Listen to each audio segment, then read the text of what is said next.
Hustisya, isang malaking biro.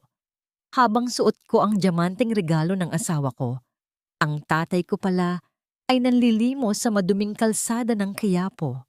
Traidor. Ang babaeng pinangakuan ko ng buhay. Siya palang pumatay sa dangal ng mga magulang ko. Pero tandaan nyo ito, ang bawat sentimong ninakaw nyo, babayaran nyo ng dugo at luha. Handa na ba kayong makita ang impyernong itinago ko sa likod ng aking ngiti? Sino nga ba ang tunay na demonyo sa bahay na ito? Diyos ko, Elpidio, make sure you send more dollars this month. Ang hirap na nga ng buhay. Tapos itong mga alaga mong asong ulol sa likod bahay, ang lakas pang lumamon. Umaalingasawang amoy nila hanggang sa salako. I swear, one of these days, ipapatapon ko na talaga ang mga basurang ito sa kalye. Ang tinig na yon ng kanyang asawang si Clarabel mula sa isang voice message ay tila isang matalim na patalim na humiwa sa mainit na hangin ng Maynila. Nakatayo si Elpidio sa gitna ng siksikang Plaza Miranda, sa labas ng simbahan ng Quiapo. Sa kanyang nanginginig na mga kamay, ay mahigpit niyang hawak ang isang maliit na kahong pilus na naglalaman ng isang mamahaling kwintas na diamante. Umuwi siya ng maaga mula sa Amerika, lihim na nagplano ng isang malaking sorpresa para sa anibersaryo nila ng babaeng pinangakuan niya ng buong mundo. Ginugol niya ang bawat araw at gabi sa pagkayod sa ibang bansa upang mabigyan ito ng buhay na parang reyna. Ngunit ang mga salitang iyon ay nag-iwan ng kakaibang pait sa kanyang lalamunan. Pilit niyang inunawa ang asawa, pilit na kinumbinsi ang sarili na baka mga ligaw na aso lamang ang tinutukoy nito na nakapasok sa kanilang mansyon sa Forbes Park. Nang ibaba niya ang kanyang telepono, isang eksena ang dahan-dahang kumuha ng kanyang paningin na nagpatigil sa ikot ng kanyang mundo. Sa hindi kalayuan, sa gilid ng madilim at maputik na bangketa kung saan naglalakad ang mga taong walang pakialam, may isang matandang lalaking nakaluhod. Nakayuko ito. Suot ang isang sando na tila basahan na sa dumi at nipis. Ang matanda ay nanginginig, nag-aabot ng isang lata sa mga dumadaan, namamalimos ng kahit anong barya. Isang kakaibang kaba ang gumapang sa dibdib ni Elpidio. Unti-unti siyang humakbang palapit, parang may pabigat na nakatali sa kanyang mga paa. Habang lumalapit, nakita niya ang pamilyar na hubog ng balikat, ang pamilyar na paraan ng pagyuko nito. At nang iangat ng matanda ang kanyang nanginginig at nangingitim na kamay upang magmakaawa sa isang nagmamadaling pasahero, nakita ni Elpidio ang isang kumupas na singsing na ginto sa daliri nito. Ang singsing na yon ay hindi niya maaaring makalimutan.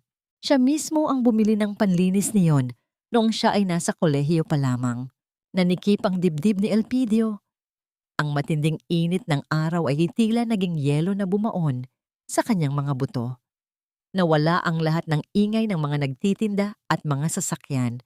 Tanging ang pagbilis ng tibok ng kanyang puso ang kanyang nararamdaman. Ang pulubing nasa harapan niya ay ang kanyang amang si Tatay Berto. Ang amang nagpasan sa kanya sa mga balikat nito noong bata pa siya. Ang amang nagtinda ng balut gabi-gabi para lang may maipambayad siya sa eskwelahan sa abogasya.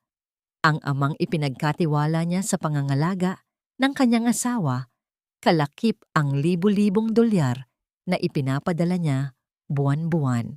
Bumagsak ang kahong pelus mula sa mga kamay ni Elpidio.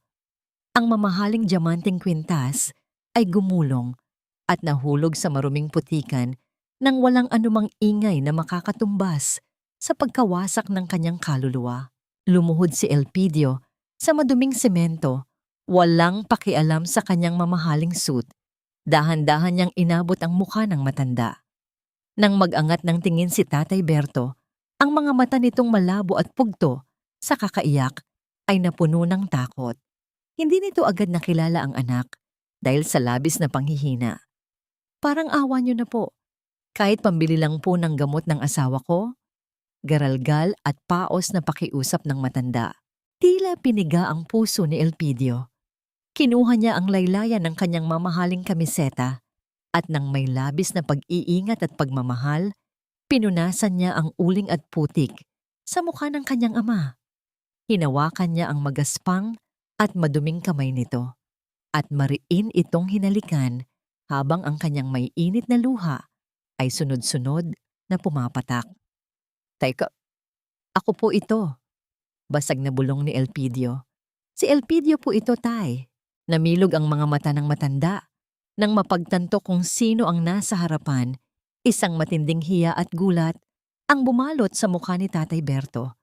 Pilit nitong binabawi ang kanyang kamay. Pilit na itinatago ang sarili. Anak! Diyos ko, anak! Umiiyak na sagot ng ama. Pilit na itinutulak palayo si Elpidio. Huwag dito. Madumi ang tatay. Madumi ako, anak. Nakakahiya ka sa mga tao. Sa pagpupumiglas ng matanda, bahagyang bumaba ang sira-sirang sando mula sa balikat nito. Tumambad sa paningin ni Elpidio ang isang mahaba, sariwa, at namumulang hiwa na tila latay ng isang matigas na pamalo sa likod ng kanyang ama. Isang sugat ng kalupitan, isang marka ng walang awang pang-aabuso. Tila pinasabugan ng bomba ang utak ng batang piskal.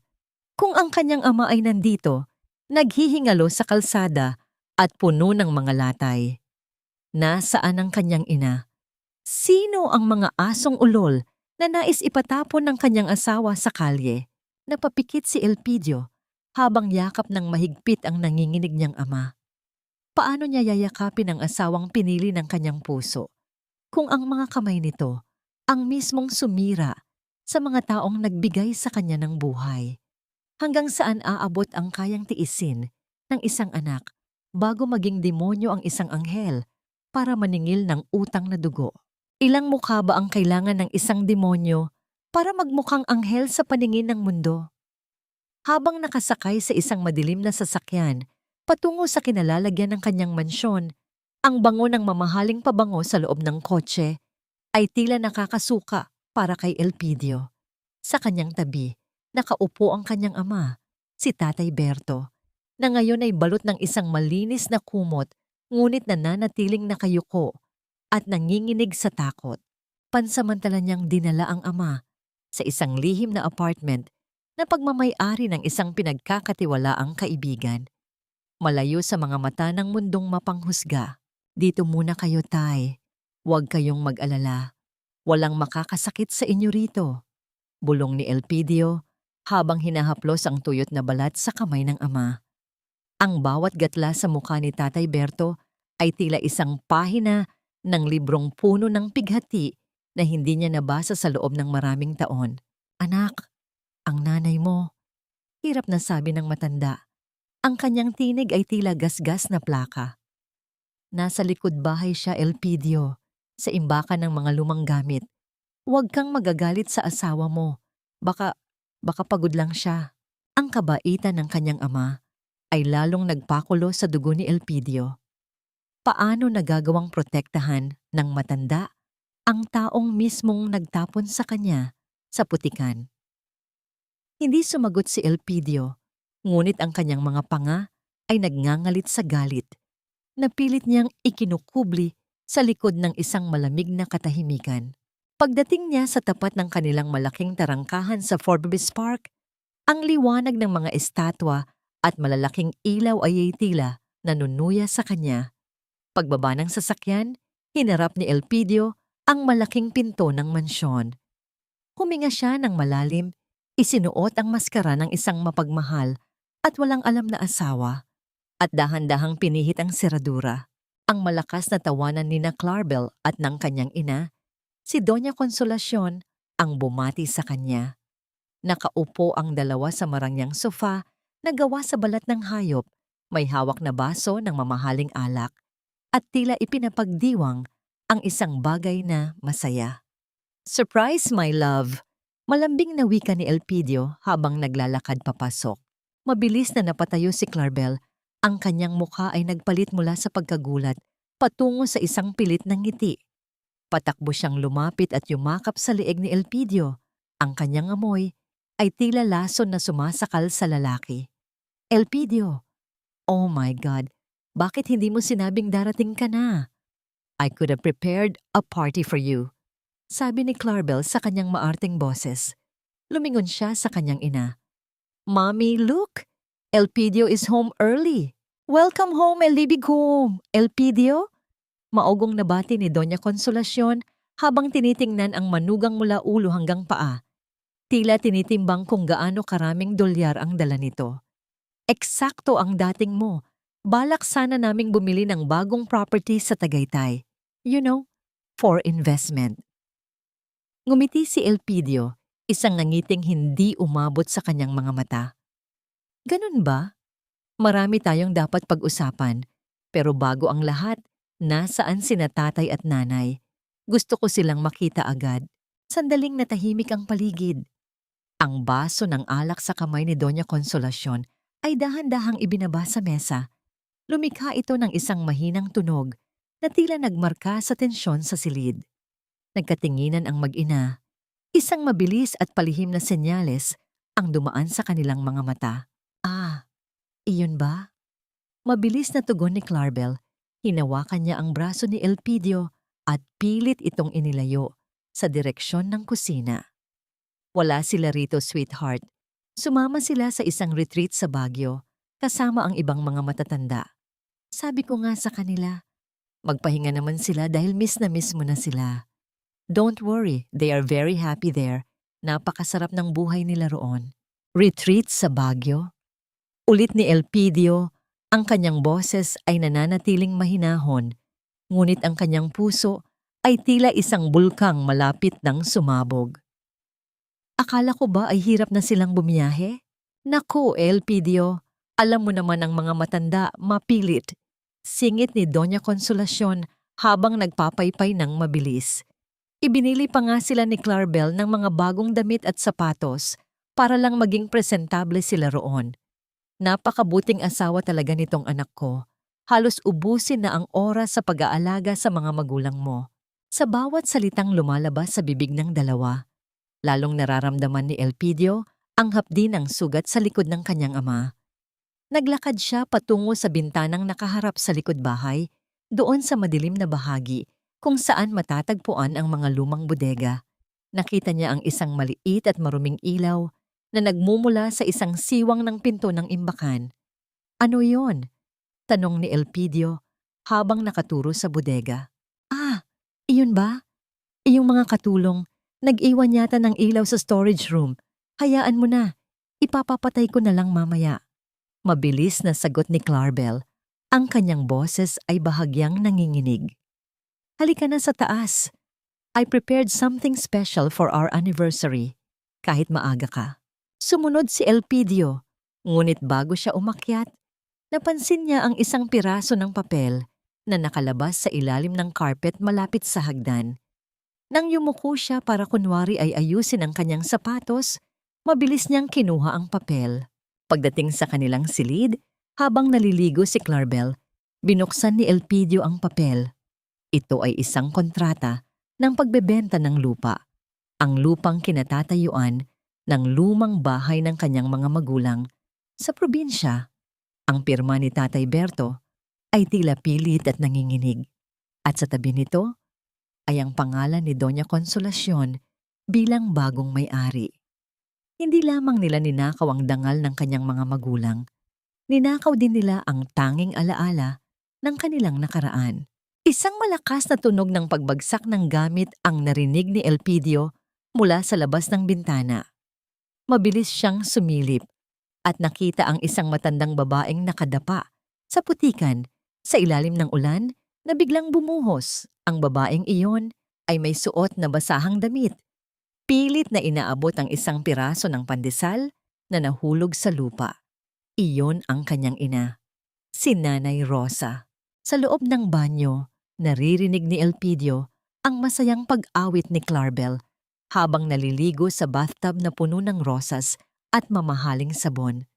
Ang bawat nota ng kanyang kanta ay tila isang tawa ng demonyo na nagdiriwang sa gitna ng bangkay ng kanyang pamilya. Mariing kinuyom ni Elpidio ang kanyang mga palad hanggang sa bumaon ang kanyang mga kuko sa kanyang balat. Ang piskal na laging naniniwala sa batas ay unti-unting namamatay. At sa kanyang lugar ay isinisilang ang isang lalaking handang sumunog sa buong mundo para lamang makuha ang hustisya. Tingnan mo ito, babe. Sabi ko naman sa'yo, enjoy na enjoy sila sa retreat nila sa Baguio. Look at Nanay Rosa. Ang ganda ng ngiti niya rito sa harap ng mansion house. 'Di ba? Malambing ang tinig ni Clarabel habang ipinapakita ang screen ng kanyang mamahaling telepono kay Elpidio. Kagagaling lang nito sa banyo, nakabalot sa isang sutlang balabal at amoy mamahaling bulaklak. Sa screen, nakita ni Elpidio ang kanyang ina na nakasuot ng magandang bestida, nakangiti sa tabi ng kanyang ama sa isang sikat na pasyalan.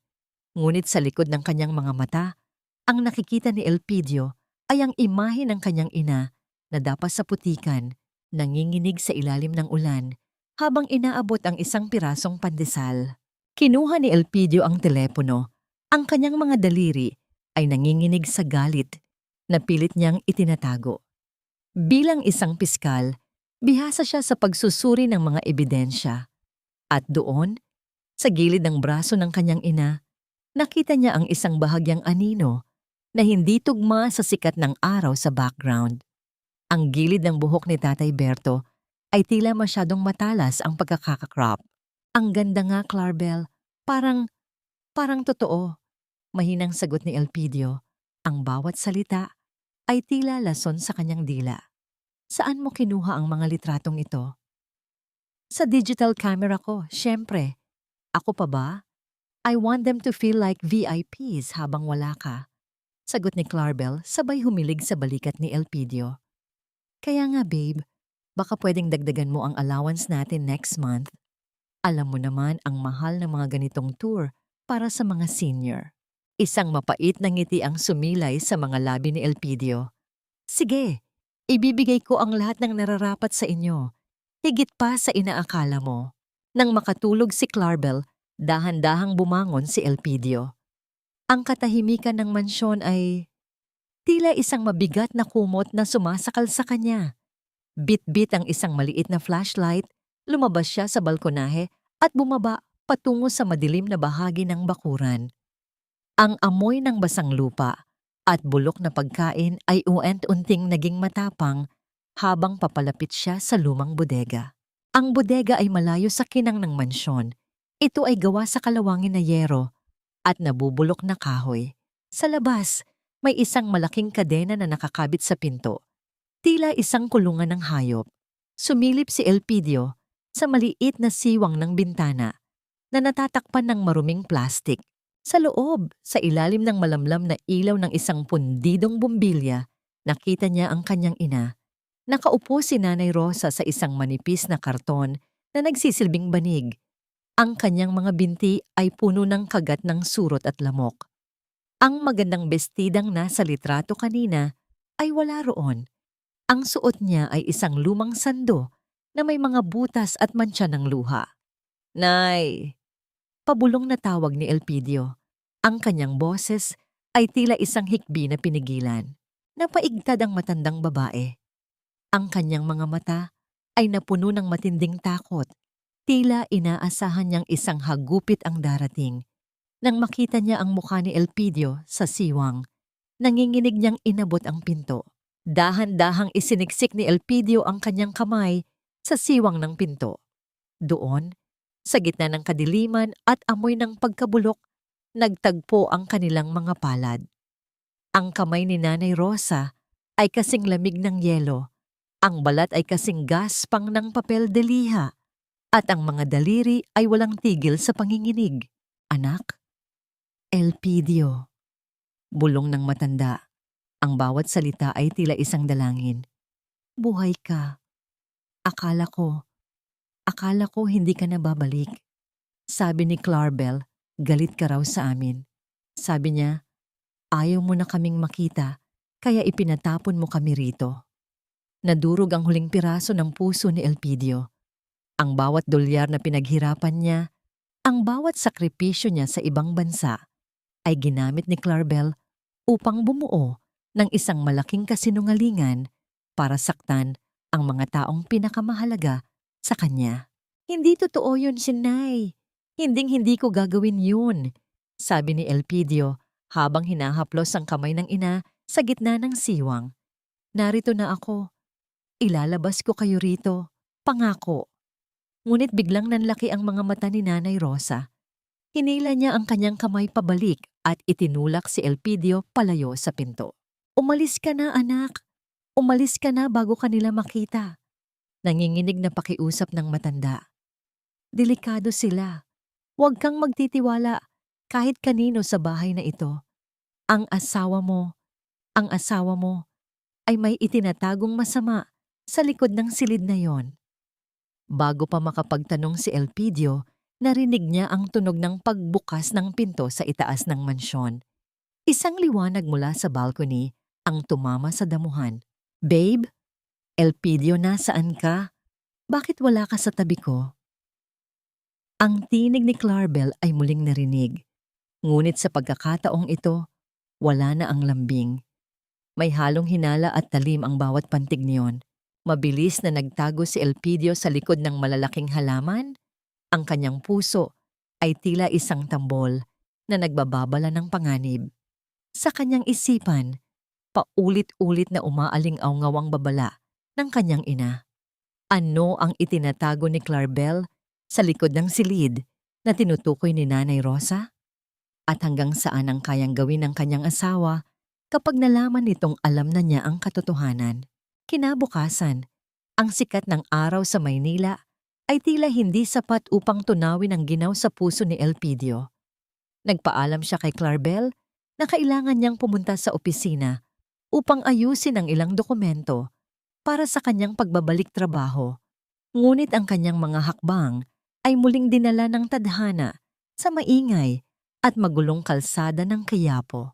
Doon, sa gitna ng usok ng mga sasakyan at sigaw ng mga nagtitinda, naghihintay ang katotohanang mas masahol pa sa kamatayan. Dito po siya madalas pumupwesto, sir, bungad ni Aling Puring, ang babaeng may sunog na balat sa ilalim ng init ng araw, habang itinuturo ang isang sulok ng Quiapo Church na basa ng tubig kanal. Si Aling Puring ang tanging tao na hindi tumalikod sa kanyang ama noong panahong ang mundong ito ay tila naging isang malaking bilangguan para sa matanda. Inabutan ni Elpidio ang babae ng isang baso ng malamig na tubig at ilang pirasong tinapay.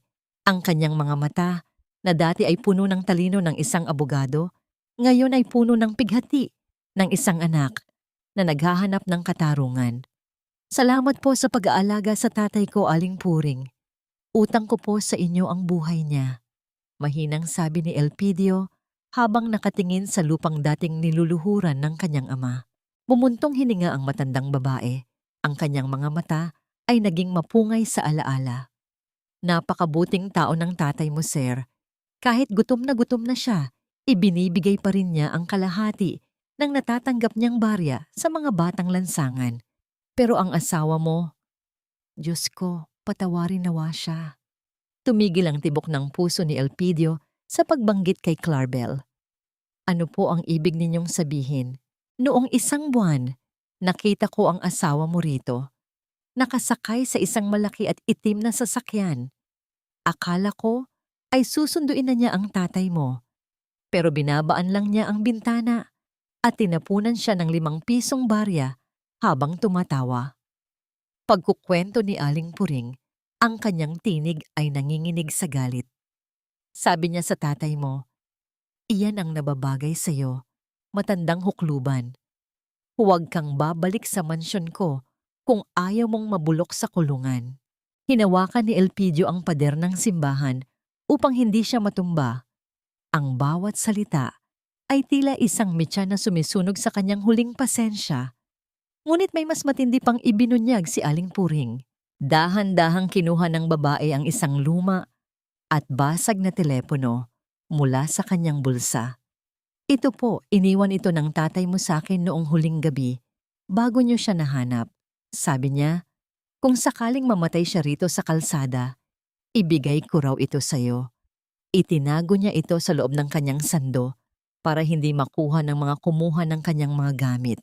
Nang buksan ni Elpidio ang telepono, Ang screen ay puno ng mga gasgas, ngunit gumagana pa rin ito. Binuksan niya ang folder ng mga voice recordings. Ang unang recording ay mula sa gabi ng kanilang anibersaryo noong nakaraang taon. Narinig ni Elpidio ang boses ni Clarabel, ngunit hindi ito ang malambing na boses na naririnig niya sa Amerika. Ito ay boses ng isang halimaw. Umiyak ka hanggang gusto mo, matanda. Walang maniniwala sa'yo. Sinasabi ko kay Elpidio na baliw ka na at kailangan mong ikulong sa bodega para hindi ka makapanakit. At huwag mong isiping tutulungan ka ni Elpidio.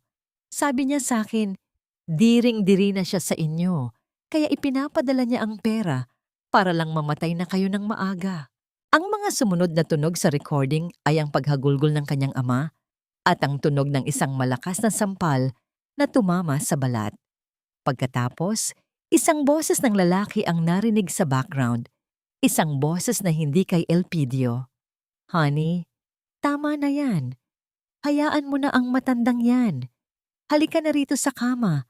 Hayaan nating mabulok sila sa labas. Sabi ng lalaki na sinusundan ng malakas na tawanan ni Clarabel. Nanlamig ang buong katawan ni Elpidio. Ang kanyang asawa ay hindi lamang nagnanakaw ng kanyang pera at nagpapahirap sa kanyang mga magulang. Dinudungisan din nito ang kanilang higaan sa loob mismo ng kanyang bahay. Ibinalasubas ni Elpidio ang kanyang kamao sa pader ng simbahan hanggang sa maramdaman niya ang hapdi ng kanyang balat. Ang sakit na nararamdaman niya sa puso ay mas matindi pa sa anumang pisikal na sugat. Sa gitna ng kaguluhan ng Quiapo, isang sumpa ang binitawan ni Elpidio sa kanyang sarili. Hindi niya papatayin si Clarabel. Ang mamatay ay masyadong madali. Gagawin niyang isang buhay na impyerno ang bawat segundong natitira sa buhay nito hanggang sa mismong si Clarabel ang magmakaawa na matapos na ang lahat. Ang hapunan sa gabing iyon ay tila isang pagtatanghal sa isang entablado kung saan ang bawat ngiti ay may kalakip na lason. Nakaupo si Elpidio sa kabisera ng mahabang mesa, pinapanood ang kanyang asawang si Clarabel habang ito ay masayang humihiwa ng isang mamahaling steak. Ang bawat galaw ng babae, ang bawat kislap ng kanyang mga mata habang pinag-uusapan ng susunod na party na nais niyang daluhan ay nagpapaalala kay Elpidio sa tunog ng barya sa lata ng kanyang amang namamalimos. Babe, why are you so quiet? May problema ba sa opisina? Tanong ni Clarabel habang dahan-dahang itinatapat ang baso ng alak sa kanyang mga labi. Ibinaba ni Elpidio ang kanyang kubyertos na lumikha ng isang matalim na tunog sa porselanang pinggan na bumasag sa katahimikan ng silid. Tumingin siya ng diretso sa mga mata ng asawa. Ang kanyang mukha ay nagpakita ng isang pekeng pagod at matinding takot. May kailangan akong aminin sa iyo, Clarabel. Sa inyong dalawa ni Mami Consolacion, panimula ni Elpidio, ang kanyang tinig ay tila nanginginig sa kaba. Napatigil sa pagnguya si Doña Consolacion at dahan-dahang ibinaba ang kanyang napkin. Ano yon, Elpidio? Huwag mong sabihing hindi mo nakuha ang bonus mo ngayong taon. Huminga ng malalim si Elpidio at yumuko. Pilit na itinatago ang isang mapait na ngisi. Higit pa roon, Mami. Ang totoo niyan, hindi ako nagbakasyon ng maaga. Isinuspindi ako sa opisina sa Amerika. Inimbestigahan ako sa kaso ng money laundering at embezzlement. Lahat ng account ko roon ay na-freeze na. Pati ang bahay na ito, baka makuha sa atin sa mga susunod na linggo dahil sa mga utang na hindi ko nabayaran. Ang katahimikan sa silid ay naging bingi. Ang masayang aura kanina ay biglang napalitan ng isang mabigat at malamig na hangin. Nakita ni Elpidio kung paano nagbago ang anyo ni Clarabel. Ang lambing sa kanyang mga mata ay biglang naglaho, napalitan ng isang uri ng pandidiri at matinding pagkataranta. What? Embezzlement? Are you crazy, Elpidio? Sigaw ni Clarabel, napatayo siya mula sa kanyang upuan. Paano ang mga credit cards ko? Paano ang mga luho ko? I can't live like a poor person. Sinira mo ang buhay ko. Akala ko ba ay mahal mo ako, Clarabel? Akala ko ba ay magkasama tayo sa hirap at ginhawa? Tanong ni Elpidio. Ang kanyang boses ay tila isang pagsusumamo, ngunit ang kanyang puso ay nananatiling kasing tigas ng bato habang pinapanood ang tunay na kulay ng kanyang asawa. Hirap at ginhawa? Don't be so dramatic, Elpidio. Singit ni Doña Consolacion, ang kanyang mukha ay namumula sa galit. Hindi pinalaki ang anak ko para lang maghirap kasama ang isang kriminal na tulad mo. Kung wala kang pera, wala ka ring silbi sa pamilyang ito. Tinalikuran siya ng dalawa at mabilis na naglakad patungo sa kani-kanilang mga silid. Iniiwan si Elpidio sa gitna ng hapagkainan na puno ng masasarap na pagkain na wala ng lasa. Hindi man lamang sila nagtanong kung ayos lang siya o kung paano siya makakabangon. Ang tanging inisip nila ay ang kanilang sariling bulsa. Pagkalipas ng ilang minuto, dahan-dahang tumayo si Elpidio at sumunod sa itaas. Sa tapat ng pintuan ng kanilang silid, narinig niya ang boses ni Clarabel na may kausap sa telepono. Yes, Attorney Santos. I need to file for a divorce and an annulment immediately. I want to make sure na wala akong pananagutan sa mga utang niya. And please, tingnan mo kung paano natin maililipat ang titulo ng mansyon at ng resort sa pangalan ko bago pa makuha ng gobyerno. I won't let that loser drag me down with him. Isang malamig na ngiti ang sumilay sa mga labi ni Elpidio habang nakasandal sa pader ng madilim na pasilyo. Ang bitag ay nailatag na at ang biktima ay mabilis na tumatakbo patungo sa kanyang sariling kapahamakan. Hindi alam ni Clarabel na ang bawat salitang sinasabi niya sa telepono ay naririnig ng lalaking may hawak ng susi ng kanyang kalayaan. Bago pa man matapos ang gabi, isang mensahe ang natanggap ni Elpidio sa kanyang lihim na telepono mula kay Aling Puring sa Quiapo. Sir, may mga lalaking paikot-ikot sa paligid ng simbahan. Hinahanap ang tatay mo. Mukhang hindi sila mga pulis. Napakuyom ang kamao ni Elpidio. Ang laro ay mas naging mapanganib. Hindi lamang ang kanyang yaman ang nais kunin ng mga taong ito. Nais din nilang burahin ang huling piraso ng kanyang pamilya. Walang puwang ang mga palamunin sa pamamahay na ito, lalo na kung ang nagpapakain sa kanila ay isa na ring talunan. Kung wala ka nang maibibigay na dolyar, Elpidio, huwag mong asahan na ituturing ko pa ring mga hari at reyna ang mga magulang mong amoy lupa. Ang mga salitang yon ni Clarabel ay tila mga talsik ng asidong humahapdi sa pandinig ni Elpidio habang sila ay nasa loob ng kusina. Nakita niya ang kanyang asawa na prenteng nakaupo habang ang kanyang ina, si Nanay Rosa, ay pilit na pinatitayo sa gilid ng lababo. Ang matanda ay nanginginig, ang kanyang mga daliri ay namumuti sa higpit ng pagkakahawak sa isang basahan. Inutusan siya ni Clarabel na linisin ang bawat sulok ng sahig gamit ang kanyang mga kamay bilang kabayaran daw sa bawat butil ng kaning kinakain nito. Ang irony ng sitwasyon ay tila isang malaking pako na bumaon sa dibdib ni Elpidio. Habang si Clarabel ay nagrereklamo sa paghihirap dahil sa balitang pagbagsak ng kanyang kabuhayan, ang kanyang ina na siyang tunay na naghirap upang marating niya ang kinalalagyan niya ngayon ay itinuturing na parang basahan. Nanikip ang lalamunan ni Elpidio. Ang kanyang puso ay tila isang ibon na nagpupumigla sa loob ng isang masikip na hawla. Ngunit kailangan niyang manatiling kalmado. Kailangan niyang maging isang mahusay na aktor sa sarili niyang bahay. Hayaan mo na ang nanay, Clarabel. Ako na ang gagawa niyan, mahinang sabi ni Elpidio. Pilit na pinapalambot ang kanyang tinig habang lumalapit sa kanyang ina. No! Hayaan mo siya! Bulyaw ni Clarabel, ang kanyang mukha ay puno ng pandidiri. Kailangan nilang matutong maging kapaki-pakinabang. At ikaw, Elpidio, imbes na kampihan mo ang mga yan, mas mabuting asikasuhin mo kung paano mo mababayaran ang mga utang mo. Baka nakakalimutan mo, pirma mo ang nasa lahat ng papeles ng bahay na ito. Isang mabilis na sulyap ang ibinigay ni Doña Consolacion mula sa pinto ng kusina. At huwag mong kalilimutan ang kontratang pinirmahan niyo ni Clarabel bago kayo ikasal, Elpidio. Ang prenuptial agreement na nagsasabing ang lahat ng ari-ari ang nakuha mo sa panahon ng inyong pagsasama ay mapupunta sa anak ko kung mapatunayang ikaw ay nasangkot sa anumang kriminal na gawain. Isang malamig na hangin ang tila dumaan sa likuran ni Elpidio. Isang kontrata? Alam niyang may pinirmahan siyang mga papeles noon, ngunit sa sobrang tiwala niya kay Clarabel, hindi na niya binasa ang maliliit na letra. Ngayon, unti-unti niyang napagtatanto na ang paghihiganti ng dalawang babaeng ito ay matagal nang nakaplano. Sa gitna ng tensyon, isang pagkakataon ang dumating. Sinadya ni Elpidio na malapit sa isang baso ng mamahaling alak na nasa gilid ng mesa.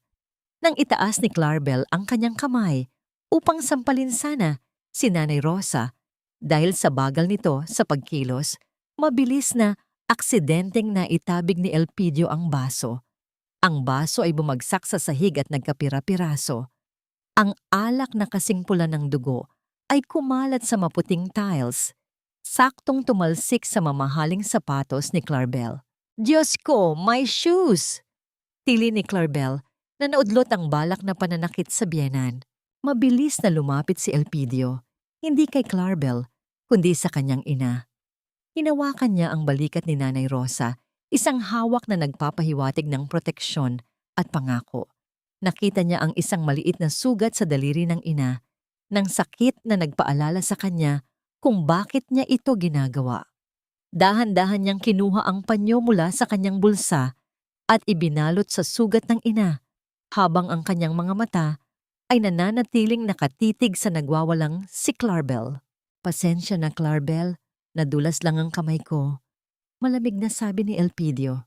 Sa gabing iyon, matapos ang magulong hapunan, tumayo si Elpidio sa balkonahe habang pinapanood ang dilim na bumabalot sa Forbes Park. Ang bawat nota ng tawanan ni na Clarabel at Doña Consolacion sa kabilang silid ay tila isang hamon sa kanya. Isang katanungan ang pilit na bumabangon sa kanyang isipan. Paano nagagawang matulog ng mahimbing ng isang tao habang alam nilang may mga pusong dinudurog sila sa bawat segundo? Ang dangling mystery ng gabing iyon ay nananatili sa boses ng kanyang ina kanina. Ano ang kontratang tinutukoy ni Doña Consolacion? Mayroon pa bang ibang lihim na nakatago sa ilalim ng kanilang mga kama? Habang papasok siya sa kanyang silid, nakita ni Elpidio si Clarabel na may hawak na isang itim na envelope. Mabilis itong itinago ng babae sa ilalim ng unan nang makita siya. Ano yon? Tanong ni Elpidio. Wala. Just some bills. Matabang na sagot ni Clarabel. Ngunit alam ni Elpidio, hindi iyon bill. At sa oras na pumikit ang kanyang asawa, ang itim na envelope na yon ang magiging susunod niyang armas. Ang katahimikan ng gabi sa Forbes Park ay tila isang malapot na usok na bumabalot sa bawat sulok ng mansyon. Sa loob ng madilim na silid, pinapanood ni Elpidio ang mahimbing na pagtulog ni Clarabel. Ang kanyang asawa ay payapang nananaginip. Marahil ay tungkol sa mga hiyas at karangyaan, habang sa kabilang dako ng bakuran ay naghihingalo ang dangal ng kanyang pamilya. Dahan-dahang gumalaw si Elpidio, ang kanyang mga hakbang ay kasing banayad ng hangin patungo sa ilalim ng unan kung saan itinago ang misteryosong itim na sobre. Nang mabuksan niya ito sa liwanag ng isang maliit na flashlight, ang kanyang dugo ay tila naging yelo. Hindi lamang ito mga bayarin. Ito ay isang huwad na last will and testament na inihanda ni Clarabel. Nakasaad doon na sa oras na mamatay si Elpidio, ang lahat ng kanyang ari-arian, insurance at pati ang mga naipon niya sa Amerika ay mapupunta sa pangalan ni Clarabel at Doña Consolacion, habang ang kanyang mga magulang ay tahasang itinakwil at walang makukuha kahit isang duling na sinitimo. Ang pirma sa ilalim ng dokumento ay isang perpektong panggagaya sa kanyang sariling lagda. Isang mapait na ngiti ang sumilay sa mga labi ng piskal. Ang bawat piraso ng ebidensya ay unti-unti nang nabubuo. Ngunit bago ang lahat, kailangan niyang iligtas Ang huling kayamanang natitira sa kanya, ang kanyang ina. Lumabas si Elpidio sa mansyon. Bit-bit ang isang plano na binuo niya kasama ang ilang pinagkakatiwalaang tauhan mula sa kanyang dating opisina. Ang gabi ay naging kakampi niya. Ang ulan na kanina pa pumapatak ay nagsilbing tabing upang hindi marinig ang anumang ingay. Sa tapat ng lumang bodega, narinig niya ang mahinang tunog ng pagpihitan ng susi mula sa isang lalaking nakasuot ng itim, ang kanyang tauhan. Nang bumukas ang pinto, ang amoy ng amag at dumi ay sumalubong kay Elpidio. Nakita niya ang kanyang ina, si Nanay Rosa, na nakabaluktot sa isang sulok, nanginginig sa ginaw at takot. Ang matanda ay tila isang anino na lamang ng babaeng nagpalaki sa kanya ng may pagmamahal. Nay, ako ito. Huwag kayong matakot. Bulong ni Elpidio habang dahan-dahang binubuhat ang kanyang ina. Nagulat si Elpidio sa gaan ng katawan ni Nanay Rosa. Tila ba ang bawat buto nito ay bumibigay na sa gutom at pighati. Habang buhat-buhat niya ang ina patungo sa naghihintay na sasakyan sa labas ng bakod, naramdaman ni Elpidio ang mahinang pagkapit ng Nanay Rosa sa kanyang leeg. Anak, baka mapahamak ka. Iwan mo na ako rito. Baka magalit ang asawa mo. Nanginginig na pakiusap ng matanda. Nay, tapos na ang paghihirap nyo. Hinding-hindi na nila kayo mahahawakan muli. Tugon ni Elpidio. Ang kanyang boses ay puno ng paninindigan sa gitna ng bawat patak ng ulan na humahalos sa kanilang mga mukha. Mabilis na nakaalis ang sasakyan, bitbit si Nanay Rosa patungo sa lihim na apartment kung nasaan si Tatay Berto. Alam ni Elpidio na sa sandaling magising si Claribel, isang bagong kabanata ng panlilinlang ang kailangan niyang harapin. Kinabukasan ang mansyon ay nabulabog sa malakas na tili ni Claribel. Mami! Ang matandang Rosa! Wala siya sa bodega. Ang kadena ay bukas. Mabilis na bumaba si Elpidio. Kunwari ay naguguluhan at nag-aalala. Nakita niya sina Claribel at Doña Consolacion na nakatayo sa gitna ng sala. Ang kanilang mga muka ay hindi bakas ng pag-aalala para sa kaligtasan ni Nanay Rosa, kundi ng matinding galit at pagkataranta. Elpidio, ang nanay mo tumakas.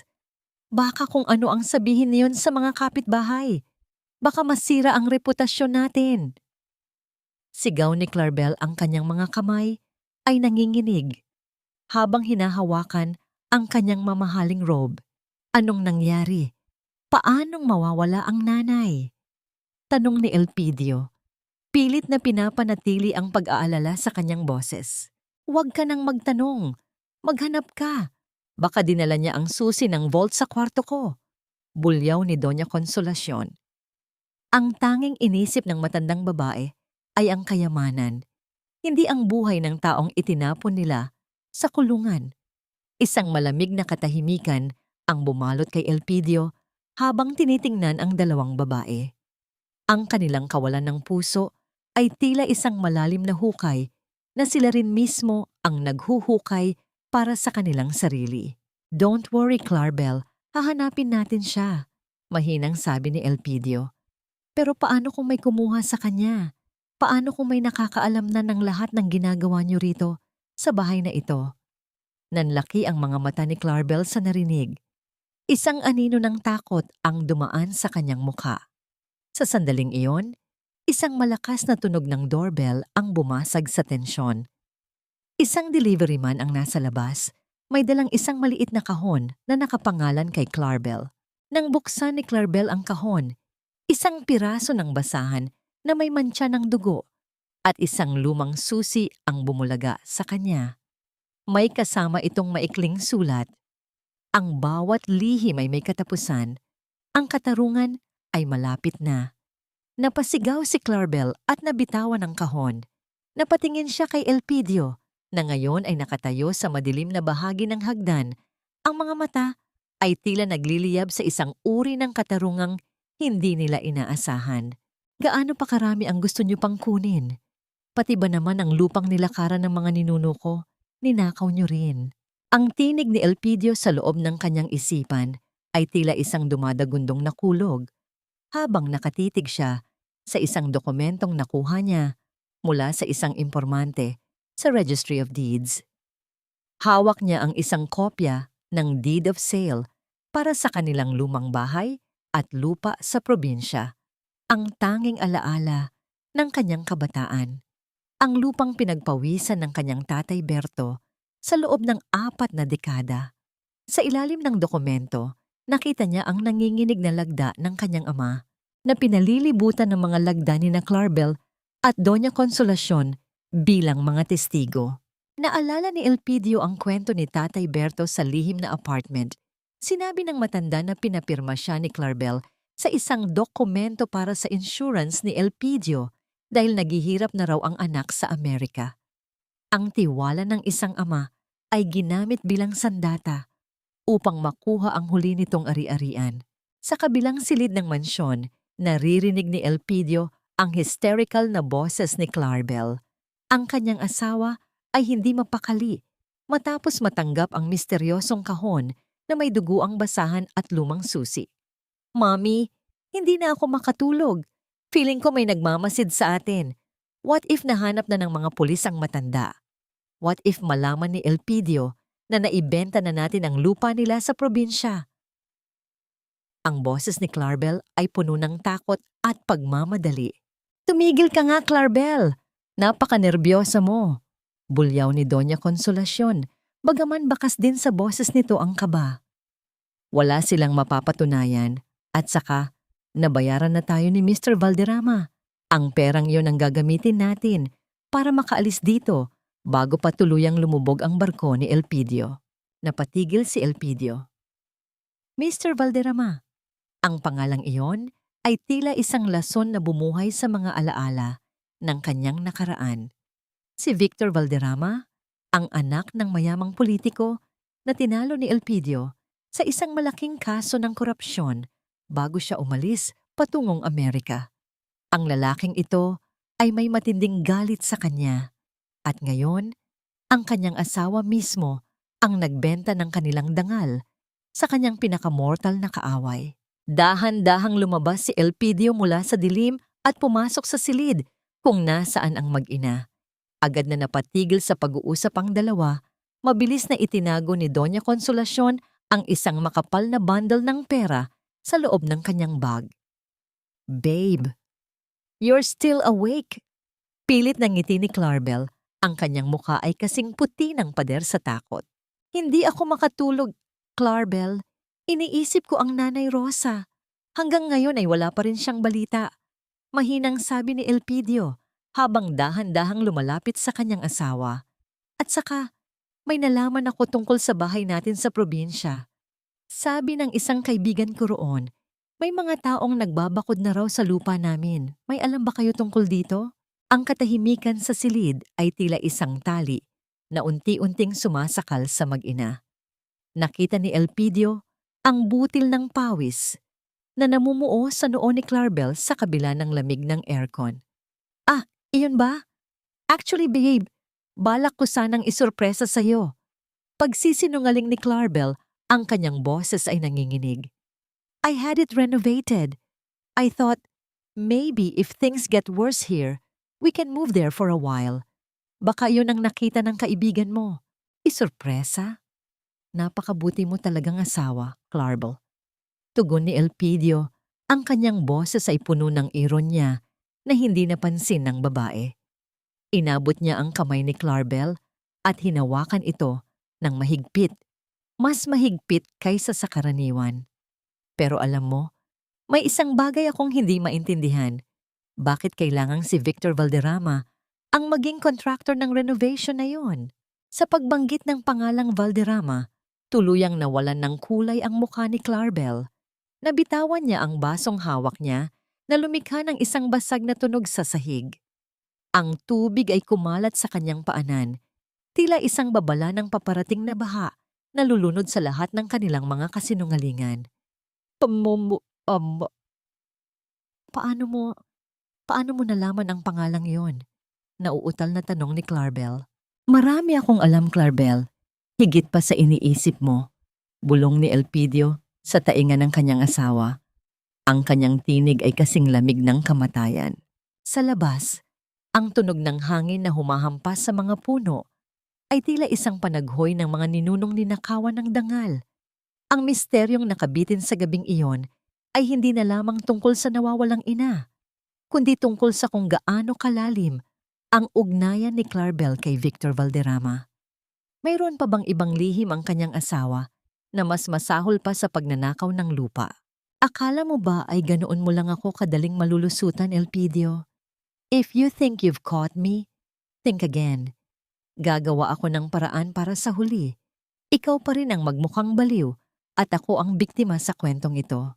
Ang tinig ni Clarabel sa loob ng banyo ay punong-puno ng pagngingit-ngit habang tinitingnan niya ang kanyang sarili sa salamin. Ngunit nang lumabas siya at hinarap ang kanyang asawa, ang kanyang mukha ay biglang nagbago. Ang talim sa kanyang mga mata ay napalitan ng mga luha at ang kanyang tinig ay naging isang pagsusumamo na tila isang anghel na nahulog mula sa langit. "Babe, please listen to me." Hikbi ni Clarabel habang lumuluhod sa harap ni Elpidio at niyayakap ang mga binti nito. "Tungkol kay Victor Valderrama, ginawa ko lang yon dahil tinakot niya ako. Sabi niya, kung hindi ko ibibigay ang lupa sa probinsya, ipapapatay ka niya sa Amerika. I did it to save you, Elpidio. Pinirmahan ko ang mga papel dahil akala ko ay iyon ang tanging paraan para makauwi ka ng ligtas." Isang napakalakas na ironya ang bumalot sa silid. Habang ang asawa niya ay umaakto bilang isang dakilang tagapagligtas, alam ni Elpidio na ang bawat salitang lumalabas sa bibig nito ay kasing dumi ng kanal sa Quiapo. Ang bawat luha ni Clarabel ay tila isang patak ng asido na lalong nagpapatigas sa puso ni Elpidio. Ngunit kailangan niyang magpatuloy sa kanyang papel. "Talaga, Clarabel? Ginawa mo yon para sa akin?" Mahinang tanong ni Elpidio habang dahan-dahang hinahaplos ang buhok ng asawa. Ang kanyang haplos ay tila isang marahang paghimas ng isang mangangaso sa kanyang huli bago ito tuluyang katayin. "Yes, babe. I swear to God. Kaya nga pati sina Nanay Rosa at Tatay Berto, itinatago ko rin para hindi sila mahanap ni Victor. Pero ngayong nawawala ang nanay, natatakot ako. Baka nakuha na siya ng mga tauhan ni Valderrama." Muling iyak ni Clarabel na tila isang profesional na aktres sa isang teleserye. Sa sumunod na araw, ipinakita ni Clarabel ang kanyang tunay na galing sa pagmamanipula. Nagpatawag siya ng ilang malalapit na kaibigan at kumari sa mansyon. Sa harap ng marangyang tsaa at mga mamahaling tinapay, umiyak si Clarabel at ikinuwento kung gaano siya nahihirapan sa pagkawala ng kanyang biyenan. "Kahit anong gawin ko, hindi ko mahanap si Nanay Rosa. Halos hindi na ako makatulog sa pag-aalala," sabi ni Clarabel sa kanyang mga kaibigan habang hawak ang isang panyong puno ng pekeng luha. Sana ay mahanap na siya ng mga pulis. Napakabuti ni Nanay sa akin. Sila ang itinuturing kong tunay na magulang. Habang pinapanood ni Elpidio ang palabas na ito, mula sa malayo, naramdaman niya ang matinding pagkasuka. Nakita niya kung paano nakuha ni Clarabel ang simpatya ng lahat. Ang kanyang asawa ay isang eksperto sa paggamit ng maskara, ngunit may isang regalong inihanda si Elpidio na magpapatibay sa tiwala ni Clarabel sa kanya. Isang bitag na pinalamutian ng diamante. Nang makaalis ang mga panauhin, nilapitan ni Elpidio si Clarabel at kinuha ang isang maliit na pulang kahon mula sa kanyang bulsa. "Clarabel, pasensya na kung nagduda ako sa iyo kagabi. Sa kabila ng lahat ng pinagdadaanan natin, gusto kong malaman mo na ikaw pa rin ang tanging babaeng pinagkakatiwalaan ko," sabi ni Elpidio nang may malambing na tinig. Binuksan niya ang kahon at tumambad ang isang napakalaking singsing na diamante. Ito ay kislap-kislap sa ilalim ng ilaw ng chandelier.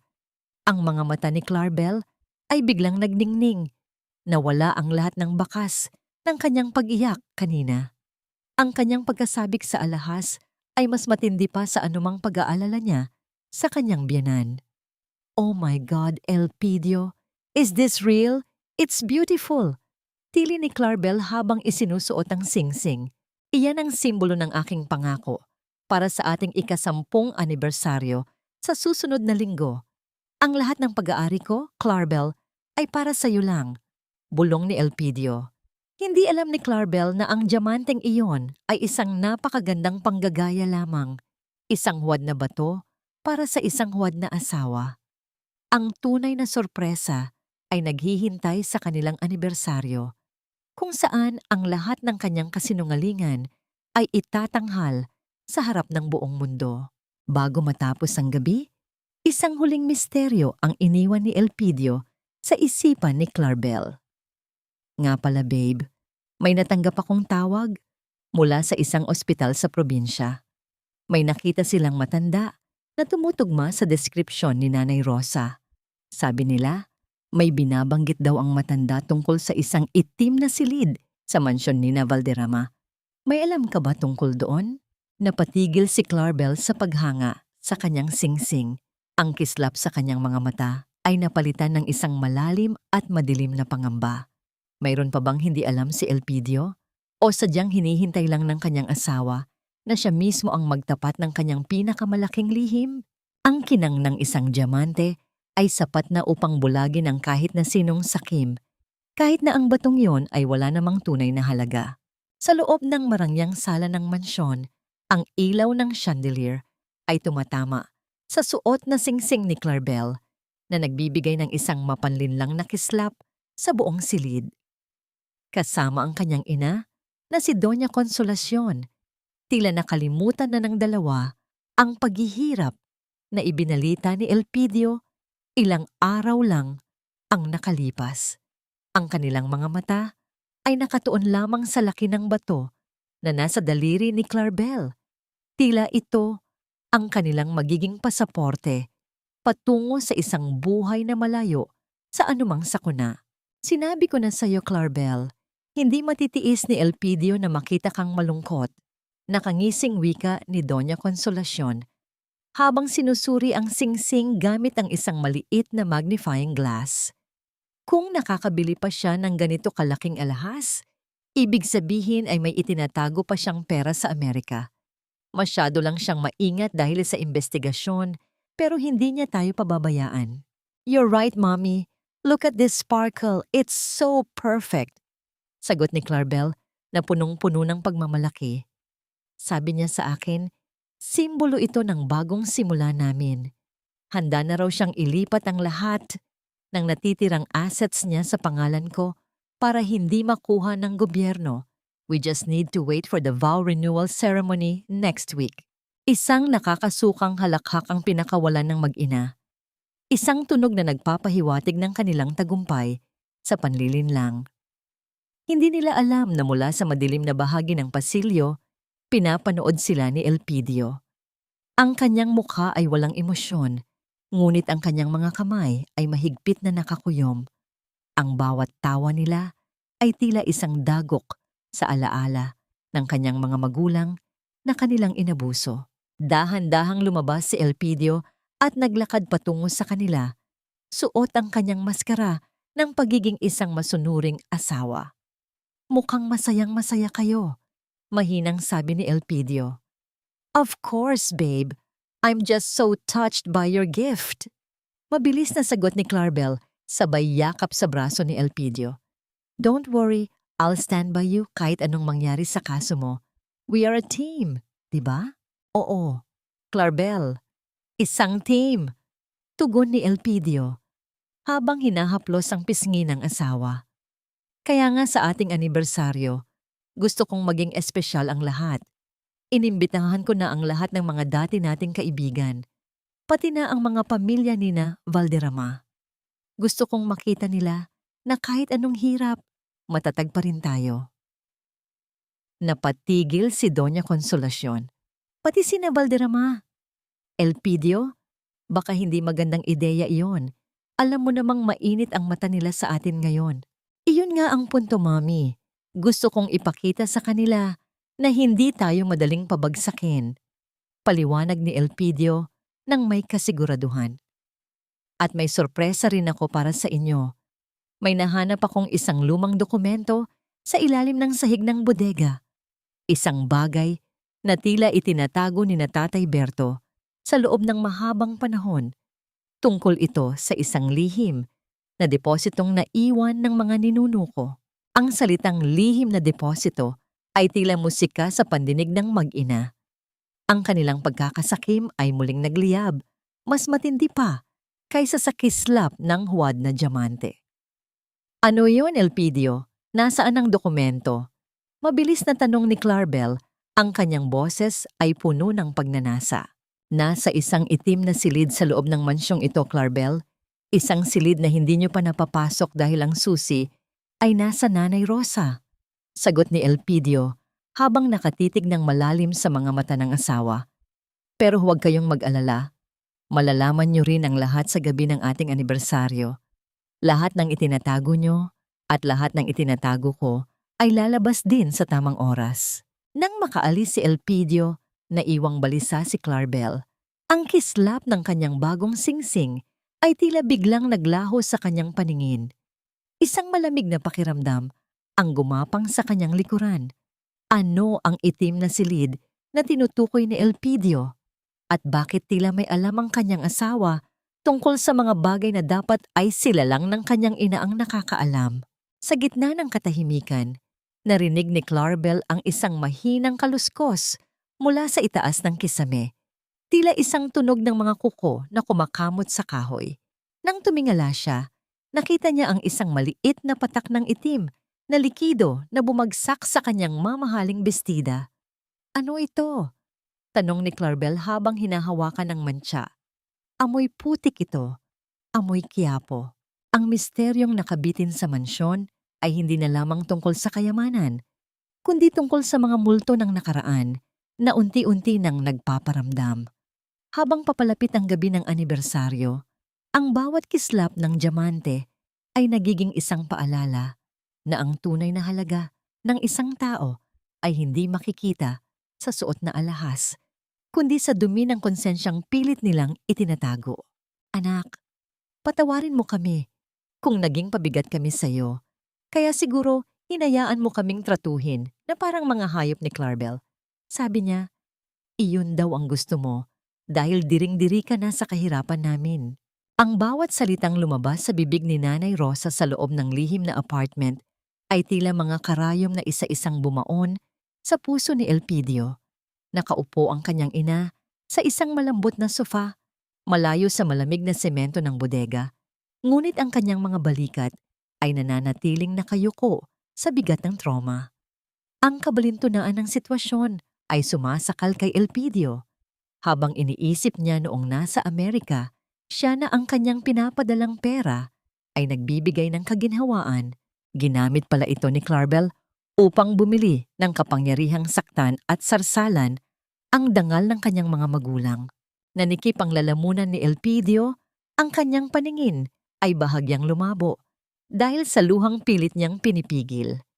Hinawakan niya ang mga kamay ng ina, mga kamay na dati ay naglalaba para lang mapag-aral siya, ngunit ngayon ay puno ng mga peklat at panginginig. Nay, kailanman ay hindi ko sinabi iyon.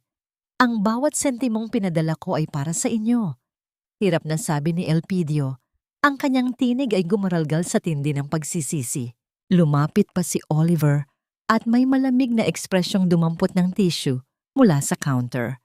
Mabagal niyang pinunasan ang tumalsik na sabaw sa mamahalin niyang manggas, tila labis na nandidiri kahit sa simpleng pagdampi nito sa kanya. Tama si Isabela. Malamig niyang sambit. Sobra kitang pinagbigyan. Sandali siyang tumitig kay Aurora bago muling nagsalita. Bawat salita ay parang matalim na patalim na unti-unting ibinabaon. Pagkatapos ng pirmahan sa susunod na linggo, bibigyan kita ng sapat na pera para makabalik sa probinsya. Doon ka na lang mamuhay, Aurora. Mas bagay ka roon, sa hirap at sa putik na pinanggalingan mo. Bahagya siyang yumuko palapit, mabigat at mapanganib ang tono ng kanyang boses. At huwag mong subukang gumawa ng gulo kung ayaw mong ikaw mismo ang mapahamak. Napahawak si Elpidio sa gilid ng mesa upang hindi siya matumba. Ang galit na nararamdaman niya ay hindi na lamang isang apoy. Ito ay naging isang malamig at matalim na yelo. Ang kanyang asawa ay hindi lamang nagnakaw ng yaman, kundi nagnakaw din ng pagmamahal sa pagitan ng isang anak at ng kanyang mga magulang. Sa gitna ng kanilang pag-uusap, naalala ni Elpidio ang lumang telepono na ibinigay ni Aling Puring. Binuksan niya ang folder ng mga video na hindi niya pa lubos na nasusuri. Sa ilalim ng mga file, nakakita siya ng isang video na may petsang 3 buwan na ang nakalilipas. Nang i-play niya ang video, ang kanyang mundo ay tila tuluyang gumuho. Sa loob ng kanilang sariling kwarto sa mansyon, nakita niya si Clarabel na nakahiga sa kanilang kama, ngunit hindi siya nag-iisa. Isang lalaki ang nakayakap sa kanya. Isang lalaking pamilyar ang mukha. Si Victor Valderrama. "Huwag kang mag-alala, Victor," sabi ni Clarabel sa video habang hinahaplos ang mukha ng lalaki. "Sa oras na maubos ko ang lahat ng ari-arian ni Elpidio, sayo na ako. Hahayaan ko siyang mabulok sa Amerika kasama ang mga kaso na itatanim natin laban sa kanya. Ang mansyong ito, ang resort, lahat ay magiging atin." Nang katotohanan ang bumungad kay Elpidio, nakita niya sa video ang isang maliit na itim na kwaderno na hawak ni Victor, isang kwaderno na naglalaman ng lahat ng transaksyon ng kanilang iligal na gawain. Ito ang ebidensyang kailangan niya upang hindi lamang mabulok sa kulungan ng kanyang asawa, kundi pati na rin ang kanyang pinakamortal na kaaway. Tumayo si Elpidio at lumapit sa bintana ng apartment. Sa labas, ang ulan ay nagsimulang pumatak ng malakas, tila nakikiramay sa bawat patak ng luha ng kanyang ina. Ang katahimikan sa loob ng silid ay nabasag lamang ng mahinang paghikbi ni Nanay Rosa na ngayon ay inaalo ni Tatay Berto. "Sino ang lalaking yun sa video, Elpidio?" Mahinang tanong ni Tatay Berto na kanina pa nakikinig. Hindi sumagot agad si Elpidio. Tiningnan niya ang kanyang mga magulang, ang mga taong naging biktima ng isang napakalaking kataksilan. Siya ang lalaking magbabayad ng lahat, Tay. Siya at si Clarabel. Ang misteryong nakabitin sa sandaling iyon ay ang itim na kwaderno. Nasaan ang kwadernong yun ngayon? At gaano kalalim ang sabwatan ni na Clarabel at Victor? Habang papalapit ang gabi ng kanilang anibersaryo, alam ni Elpidio na hindi na lamang ito tungkol sa katarungan para sa kanyang mga magulang. Ito ay tungkol sa pagbawi sa kanyang sariling buhay mula sa mga taong itinuring niyang pamilya, ngunit naging mga linta sa kanyang kaluluwa. Isang kidlat ang gumuhit sa madilim na langit na nagbigay ng panandaliang liwanag sa mukha ni Elpidio. Ang kanyang mga mata ay wala ng bakas ng pag-aalinlangan. Ang piskal ay handa na para sa huling paglilitis at ang hatol ay magiging kasing bagsik ng bagyong paparating. Ang isang paanyaya sa anibersaryo ay karaniwang simbolo ng pag-ibig na nagtagumpay sa agos ng panahon, ngunit para kay Clarabel, ang hawak niyang gintong sobre ay isang tiket patungo sa sarili niyang hatol. Sa loob ng mansyon, ang bawat sulok ay pinalalamutian na ng mga mamahaling bulaklak para sa gaganaping vow renewal ceremony sa susunod na gabi. Nakatayo si Elpidio sa gitna ng sala. Pinapanood ang mga tauhan ng catering na nag-aayos ng mga kagamitan. Ang kanyang mukha ay kalmado, isang maskara ng kapayapaan na tanging niyang isang dalubhasang piskal lamang ang makakapagpanatili sa gitna ng nagngangalit na bagyo. "Babe, sigurado ka bang kailangang ganito kagarbo?" tanong ni Clarabel habang lumalapit sa asawa. Suot ang kanyang bagong singsing na diamante. "Akala ko ba ay nagtitipid tayo dahil sa investigasyon sa Amerika?" Humarap si Elpidio at ngumiti ng tipid. "Clarabel, gusto kong maging huling alaala ito ng ating pagsasama. Bago magbago ang lahat, gusto kong makita ng buong mundo, lalo na ni na Victor Valderrama, na hindi tayo basta-basta matatalo. At huwag kang mag-alala sa pera. May mga reserba pa ako na hindi nila nahanap." Ang salitang huling alaala ay dumaan lamang sa pandinig ni Clarabel nang hindi nito napapansin ang tunay na kahulugan. Ang tanging tumatak sa kanyang isipan ay ang salitang reserba, isang mapanlinlang na kislap ang dumaan sa kanyang mga mata. Sa kanyang isip, ito na ang huling pagkakataon na magkakamal siya ng yaman bago sila tumakas ni Victor. Nang gabing iyon, habang abala si Elpidio sa kanyang silid-aklatan, palihim na lumabas si Clarabel sa balkonahe upang tumawag. Ang kanyang boses ay pabulong, puno ng pananabik at kataksilan. "Victor, ready na ang lahat," sabi ni Clarabel sa telepono. Naniwala ang tanga na mahal ko pa rin siya. Pagkatapos ng party bukas, kukunin ko ang lahat ng sinasabi niyang reserbang pera at aalis na tayo. I'll leave him with nothing but his shame. Hindi alam ni Clarabel na sa kabilang panig ng pintuan, nakatayo si Elpidio na may hawak na recording device. Naririnig niya ang bawat tibok ng kataksilan sa tinig ng kanyang asawa. Hindi siya nasaktan. Sa halip, naramdaman niya ang isang uri ng kagaanan. Ang bawat salita ni Clarabel ay nagpapatibay sa katarungang itatampok niya sa susunod na gabi.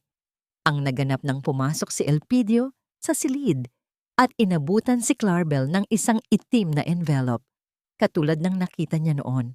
"Ano ito?" tanong ni Clarabel, bahagyang kinabahan. "Ito ang susi sa secret safe sa loob ng bodega, kung saan nakatago ang mga dokumento ng yaman ng pamilya ko." Pagsisinungaling ni Elpidio habang nakatitig sa mga mata ng asawa. "Gusto kong ikaw ang humawak nito. Buksan mo ito bukas ng gabi, bago tayo pumunta sa venue. It's my ultimate gift for you." Nanginginig ang mga kamay ni Clarabel habang tinatanggap ang susi. Sa kanyang paningin, hawak na niya ang susi ng kanyang kalayaan. Ngunit sa paningin ni Elpidio, ibinibigay na niya ang huling pisi na gagamitin ni Clarabel para bitayin ang sarili niyang reputasyon. Ang misteryong nakabitin sa gabing ito ay ang nilalaman ng secret safe na yon. Alam ni Elpidio na hindi mapipigilan ni Clarabel ang kanyang sarili na silipin iyon bago ang itinakdang oras. At doon, sa gitna ng alikabok at dilim ng bodega, matatagpuan ni Clarabel ang isang bagay na hindi niya inaasahan.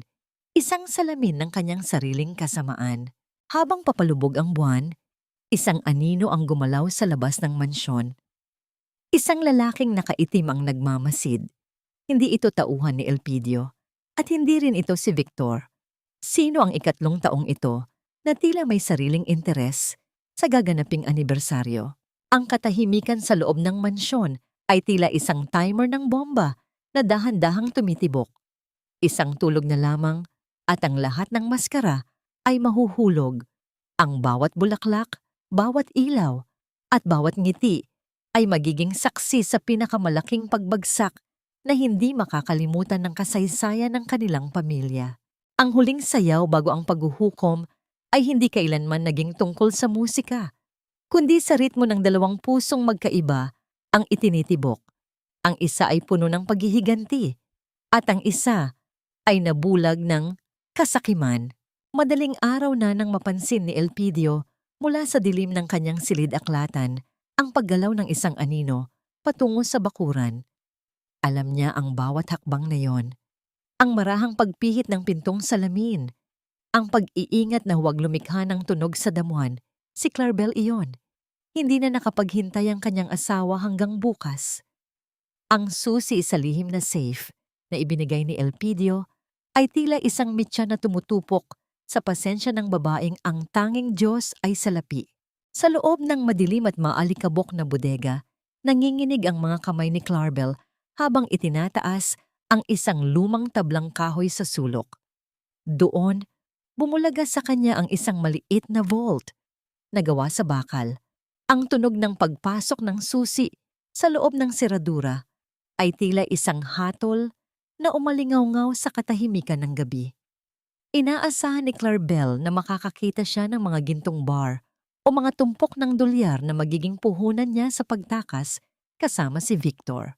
Ngunit nang bumukas ang vault, ang tanging bumulaga sa kanya ay isang tambak ng mga litrato at isang recorder. Dinampot niya ang isa sa mga larawan. Iyon ay ang litrato niya at ni Victor Valderrama. Naghahalikan sa loob ng isang madilim na silid. Saktong kinuha sa araw na sinabi niyang nasa mall siya. Ang isa pang larawan ay ang kanyang ina, si Doña Consolacion, na may hawak na sinturon habang nakatayo sa harap ng nanginginig na si Nanay Rosa. Nanlamig ang buong katawan ni Clarabel. Ang kanyang hininga ay naging mababaw at mabilis. Sa sandaling iyon, ang ilaw ng bodega ay biglang bumukas ng buong ningning. Nagustuhan mo ba ang regalo ko, Clarabel? Ang tinig ni Elpidio ay nagmula sa pintuan.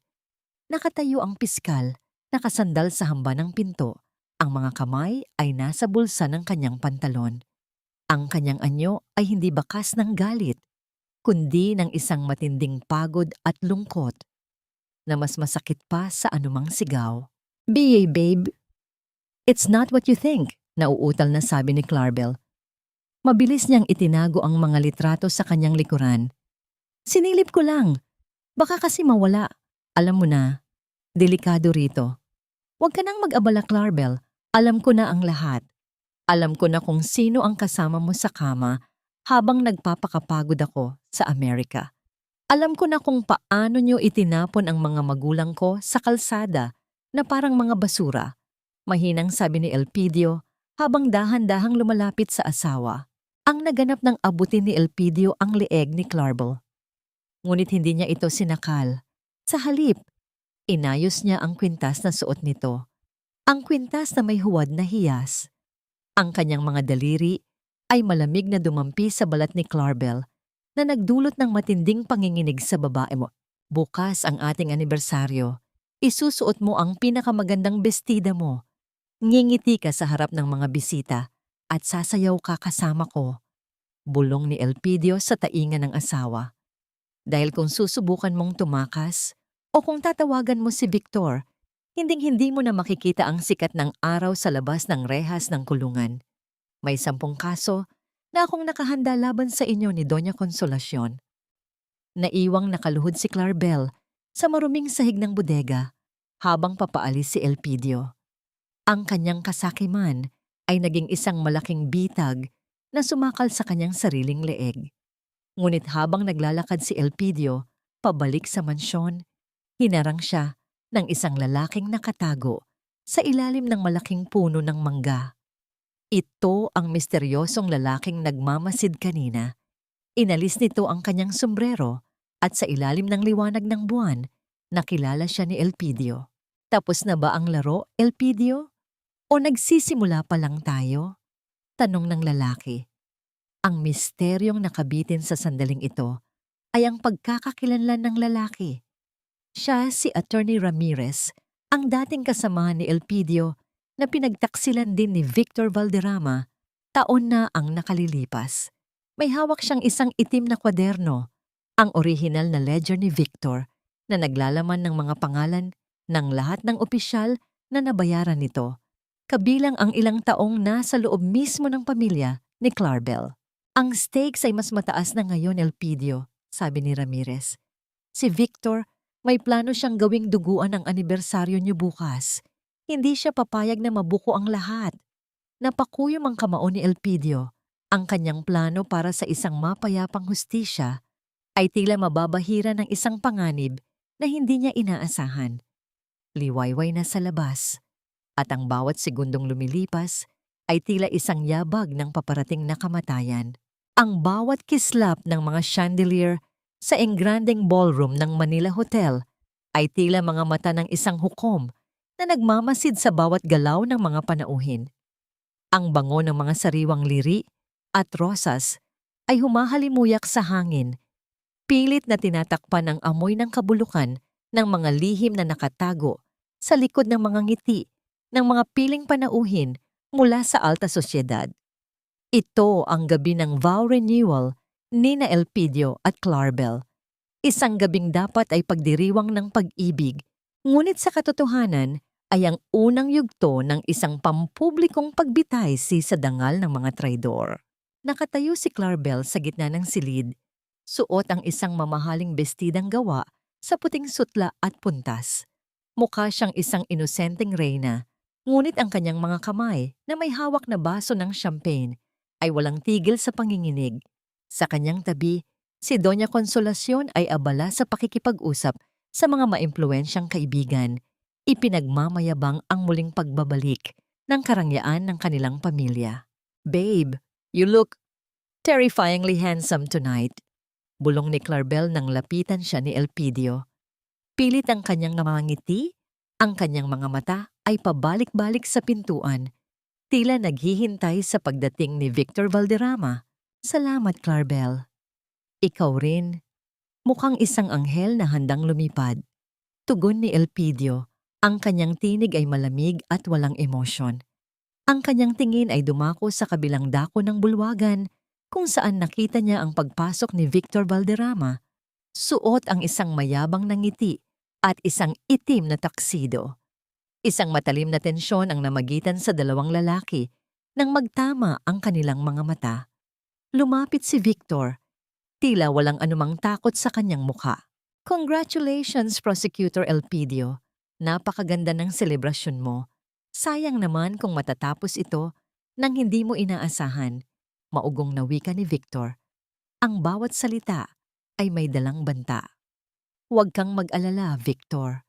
Ang sorpresang inihanda ko ay para sa inyong lahat. Walang makakalimot sa gabing ito," sagot ni Elpidio habang dahan-dahang itinaas ang kanyang baso bilang pagbati. Nagsimula ang seremonya.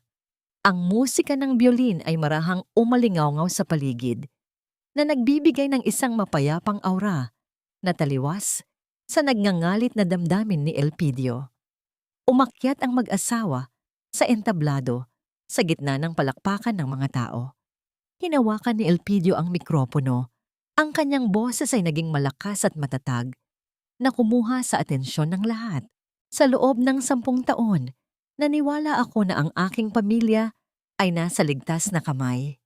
Ngayong gabi, bago natin muling bigkasin ang ating mga pangako, may inihanda akong maikling video na nagpapakita ng tunay na kahulugan ng sakripisyo at pag-ibig na naganap habang wala ako." Panimula ni Elpidio. Namutawi ang isang malakas na bulungan sa mga bisita. Inasahan nila ang isang romantikong slideshow ng mga larawan ng mag-asawa sa ibang bansa. Ngunit nang mamatay ang mga ilaw at bumukas ang malaking screen, ang bumulaga ay hindi mga larawan ng karangyaan. Ang unang imahe ay ang madilim at maruming kalsada ng Quiapo. Isang matandang lalaki na nakayuko at namamalimos sa gitna ng ulan. Nakita ng buong hall ang mukha ni Tatay Berto. Ang kanyang mga mata ay puno ng pighati, habang may isang itim na sasakyang dumaan at tinapunan siya ng barya. Ang bintana ng sasakyan ay bumaba at kitang-kita ang mukha ni Clarabel na humahalakhak habang sinasabihan ang matanda na mamatay na. Naging bingi ang katahimikan sa loob ng ballroom. Ang mga panauhin ay napasinghap. Ang ilan ay napatakip ng kanilang mga bibig sa tindi ng gulat at pandidiri. Hindi pa natatapos ang video. Ang susunod na eksena ay sa loob ng bodega ng mansyon. Nakita ang pagpasok ni Doña Consolacion. Hawak ang isang sinturon at walang awang hinampas ang nanginginig na si Nanay Rosa dahil lamang sa hindi nito naubos ang kanyang trabaho. Ang huling bahagi ng video ay ang pinakamatindi. Isang malinaw na kuha ni Clarabel at Victor Valderrama sa loob ng kwarto ni Elpidio. Pinagtatawanan ang paghihirap ng kanyang mga magulang habang pinaplano ang pagtakas sa lahat ng yaman. "Hayop ka, Elpidio! Patayin mo yan!" Tili ni Clarabel habang sinusubukang agawin ang mikropono. Ang kanyang mukha ay namumula na sa hiya at galit. Ang kanyang maskara ng anghel ay tuluyan ng nadurog sa harap ng buong lipunan. "Fake news yan. Inimbento lang yan ng lalaking yan." Sigaw naman ni Doña Consolacion, ngunit ang kanyang tinig ay nalunod sa malakas na bulungan ng pagkadiri ng mga bisita. Dahan-dahang lumakad si Elpidio patungo sa gitna ng entablado. Ang batas ay maaring maging mabagal, ngunit ang katotohanan ay kailanman ay hindi matatakpan. Tonight, Clarabel, the floor is yours. Pero hindi para sa isang sayaw, kundi para sa iyong huling paglilitis. Sa sandaling iyon, ang mga pinto ng ballroom ay muling bumukas. Ngunit sa pagkakataong ito, hindi mga bisita ang pumasok. Isang grupo ng mga pulis ang naglalakad patungo sa entablado. Dala ang mga warrant of arrest para sa pang-aabuso sa matatanda, luwada o taysan, at sabuatan sa korupsyon. Ngunit bago pa makalapit ang mga pulis, mabilis na kinuha ni Victor Valderrama ang isang bagay mula sa loob ng kanyang tuxedo. Ang kislap ng isang baril ay tumama sa liwanag ng chandelier. Walang aalis sa silid na ito ng buhay. Sigaw ni Victor habang itinututok ang baril kay Elpidio. Ang sigawan ng mga tao ay tila isang malakas na agos na bumalot sa bulwagan. Ang cliffhanger ng gabing ito ay nakabitin sa dulo ng daliri ni Victor. Kakalabit ba siya ng mitya ng isang trahedya sa gitna ng pagdiriwang? O may isa pang alas na inihanda si Elpidio para pigilan ang huling pagtatangka ng kanyang kaaway? Walang aalis sa silid na ito ng buhay. Ang sigaw ni Victor Valderrama ay tila isang babala ng kamatayan na bumasag sa lahat ng karangyaan ng gabi. Ang kislap ng baril sa kanyang kamay ay nanunuya sa mga takot na mata ng mga panauhin na ngayon ay nagkakagulo, pilit na nagtatago sa ilalim ng mga mesa at likod ng mga upuan. Ngunit sa gitna ng kaguluhang ito, nanatiling nakatayo si Elpidio sa entablado. Ang kanyang muka ay kasing tigas ng marmol, walang bakas ng pangamba sa harap ng lalaking nagnakaw ng lahat sa kanya. Ibaba mo ang baril, Victor. Huwag mo nang dagdagan ang mga kasalanang pagbabayaran mo. Malamig na wika ni Elpidio. Ang kanyang tinig ay umalingaw-ngaw sa buong ballroom sa kabila ng ingay. Isang nakakabiinging katahimikan ang bumalot sa silid nang marinig ang tunog ng pagkasa ng baril. Ngunit bago pa man makakalabit si Victor, ang mga pinto sa itaas na palapag ng ballroom ay bumukas at ang mga pulang tuldok ng laser mula sa mga sniper ng pulis ay tumama sa dibdib ni Valderrama.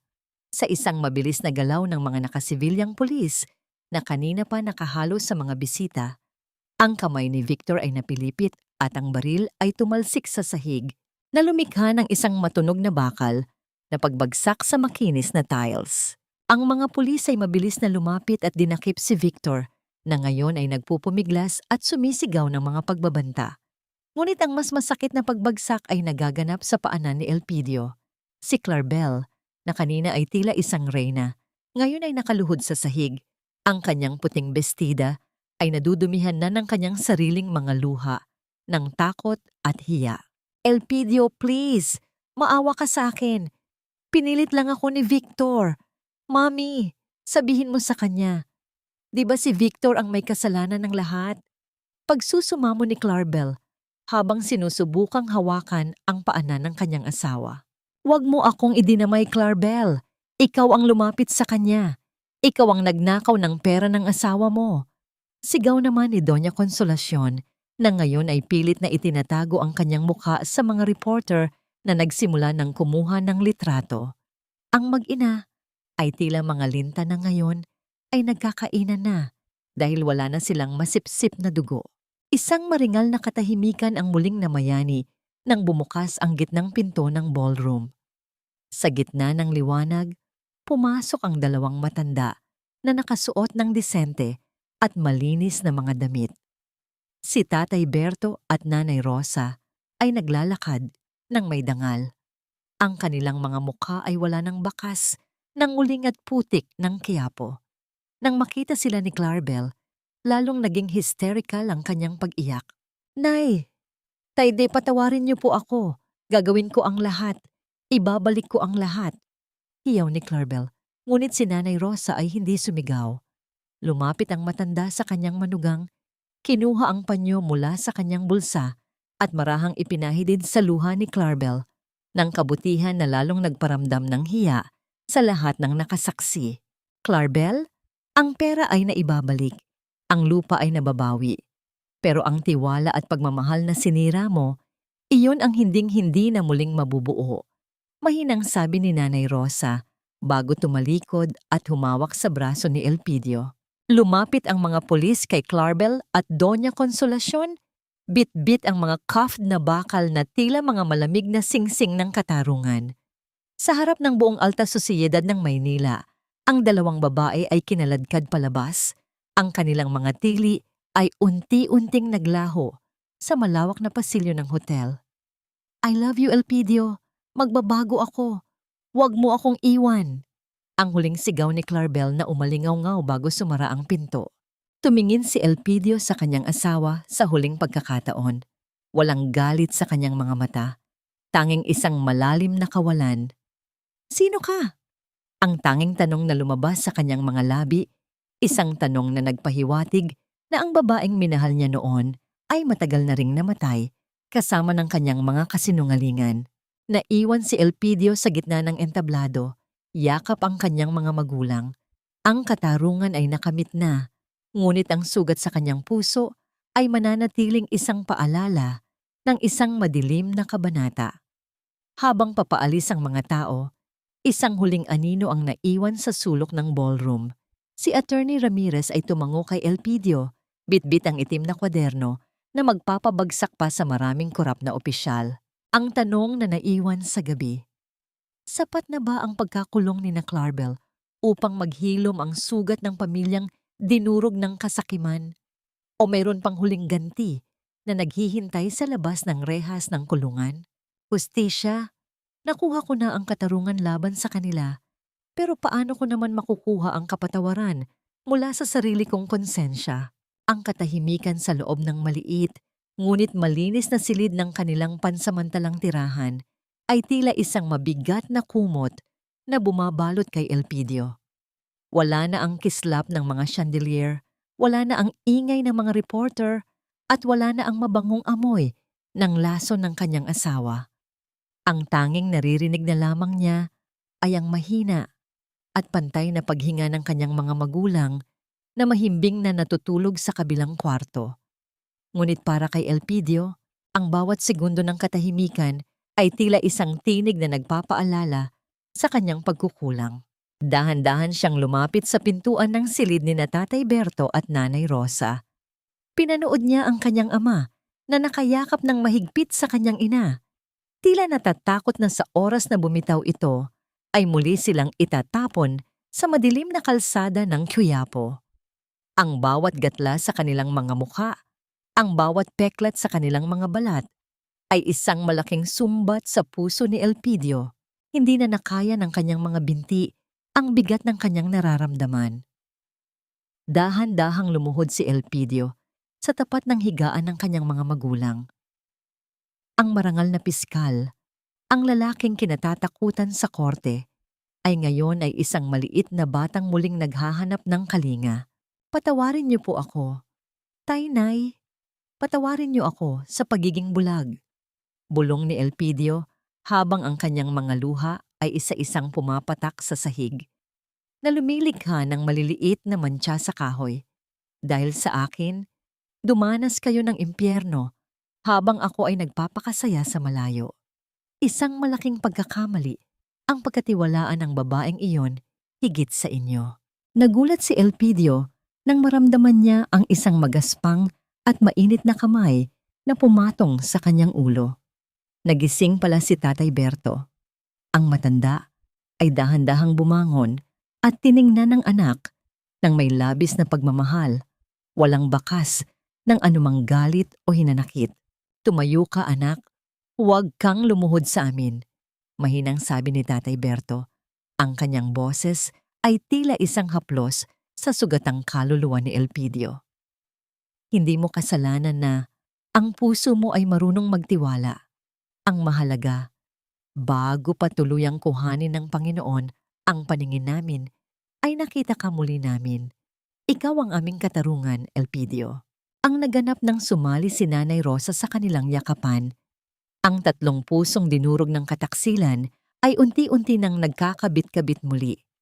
Sa sandaling iyon, naramdaman ni Elpidio ang isang uri ng kapayapaan na hindi kayang ibigay ng anumang tagumpay sa korte. Ang tunay na pagpapatawad ay hindi nagmumula sa batas, kundi sa mga taong higit na nasaktan, ngunit mas piniling magmahal. Kinabukasan, isang balita ang dumating mula sa piitan. Si Clarabelle ay dumanas ng matinding breakdown sa loob ng kanyang selda. Ayon sa mga gwardya, wala itong itinigil sa pagsigaw ng pangalan ni Elpidio at paghingi ng tawad. Ngunit ang lahat ng yon ay tila huli na. Ang kanyang ina, si Doña Consolacion, ay nakaranas naman ng karma nang ang lahat ng kanyang mga kaibigan sa alta sosyedad ay tuluyan siyang itinakwil at binawi ang lahat ng mga utang nito. Habang nag-aayos ng gamit si Elpidio para sa kanilang pagbabalik sa probinsya, isang gwardya mula sa selda ni Clarabelle ang dumating at nag-abot ng isang sulat. "Ito po, sir," sabi ni Ma'am Clarabelle. "Kahit wag niyo na raw siyang puntahan, basahin niyo lang daw po ito," sabi ng gwardya. Nanginginig ang mga kamay ni Elpidio habang tinitingnan ang sulat. Isang bahagi niya ang gustong sunugin iyon, ngunit ang kabilang bahagi ay naghahanap pa rin ng sagot. Ano ang huling mensahe ng babaeng sumira sa kanyang buhay? Mayroon pa bang huling alas na itinatago si Clarabelle o ito na ang simula ng kanyang tunay na pagsisisi? Ang huling misteryong nakabitin ay ang nilalaman ng sulat na yon.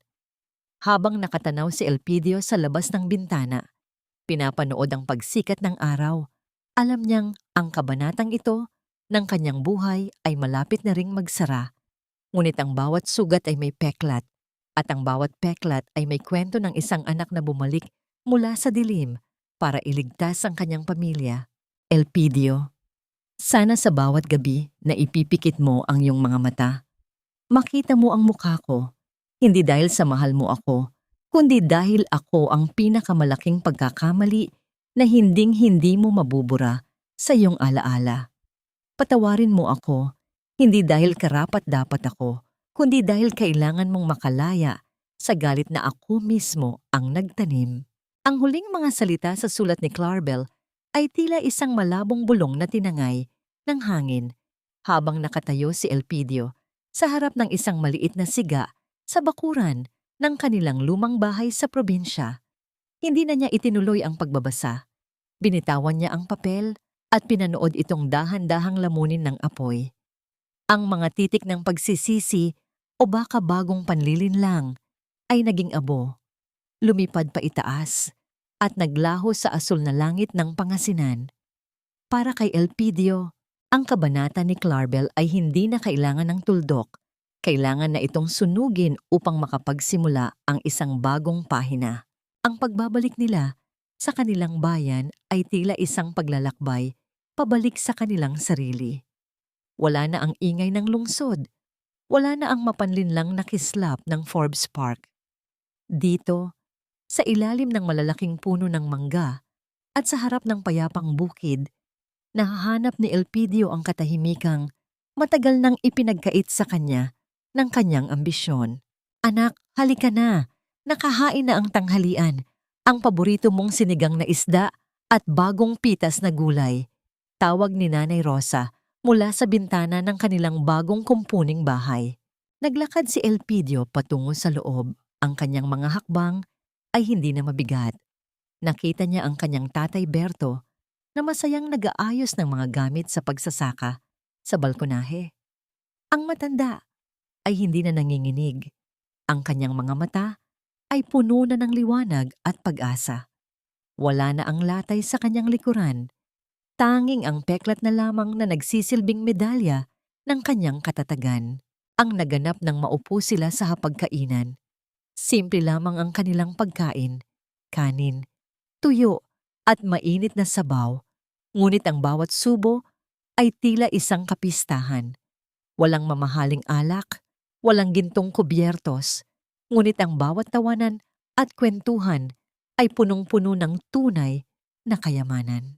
"Alam mo, Elpidio," simula ni Tatay Berto habang humihigop ng sabaw, "noong nasa Quiapo ako, ang tanging dalangin ko lang ay makita kitang muli.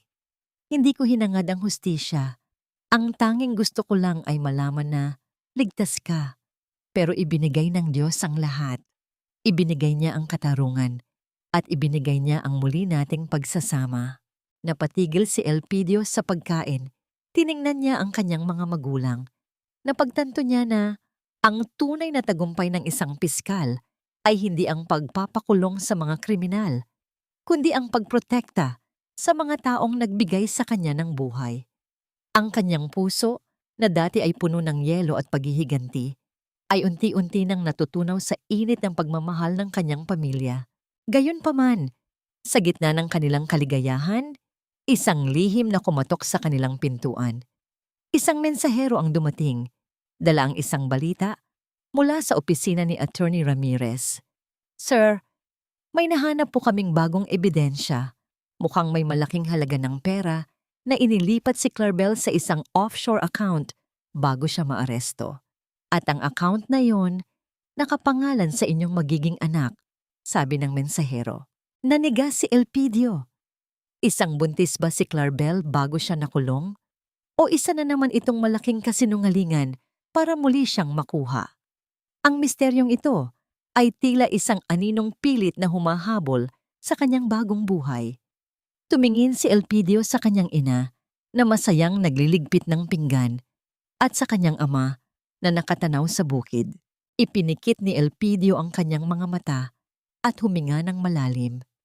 "Ibigay niyo ang perang iyon sa mga foundation para sa mga matatandang inabuso sa Quiapo," utos niya sa mensahero. "Wala akong gustong kunin mula sa nakaraang iyon. Ang tanging kayamanang kailangan ko ay narito na sa loob ng bahay na ito." Habang lumulubog ang araw, naglakad ang pamilya patungo sa gitna ng kanilang lupain. Ang katarungan ay nakamit na, ang mga sugat ay naghihilom na, at ang kabanata ng luha sa Quiapo ay natapos na sa wakas. Ngunit ang huling tanong na naiwan sa isipan ni Elpidio, sapat na ba ang distansya ng probinsya upang hindi na siya muling maabot ng mga kamay ng kanyang nakaraan?